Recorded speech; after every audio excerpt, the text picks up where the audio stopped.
Ako po si Lorna Metica Capelian, taga San Juan, Batangas. Ako po ay nagkaroon ng karamdaman nung ako ay nasa Israel pa. Bali po, sumakit yung likod ko ng mga 2 taon na. Nagpa-physical therapy na po ako, nagpa-x-ray. Bali, naggamot. Sa madaling salita po ay walang nangyari sa ginawa sa akin doon. Hanggang sa hindi na po ako makaupo ng husay sa aking pagkakaupo, mga 5 minuto, 2 minuto. Ako po ay hihiga na kaagad dahil sa sobrang sakit. Bali po, masakit ang sakit po talaga yung likod.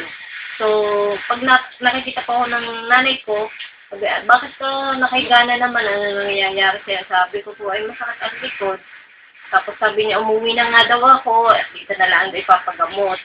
Nakarating na po ako ng Pilipinas. Hindi naman po nangyari yung ipapagamot ako. Dinala po ako sa seminar ng Will Wilson. Akala ko po ay kung ano iyon. So, nakinig po muna ako, pinakinggan ko. Pero noon po, bago po ako umattend, in-explain na sa akin ng nanay ko at sinagamit niya sa akin yung mat. Pinatapal niya yung mat sa likod ko. So, nakaramdam po ako ng kakaiba na hindi na masyadong sumasakit, nakakaupo na ako. Pero nandun pa rin yung sakit. Kumbaga hindi pa totally nawala yung sakit.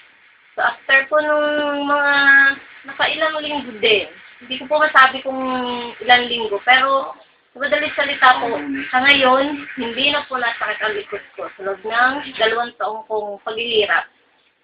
Salamat nga po sa Win-Win Zone at hindi nga po na nasakit uli ang aking likod.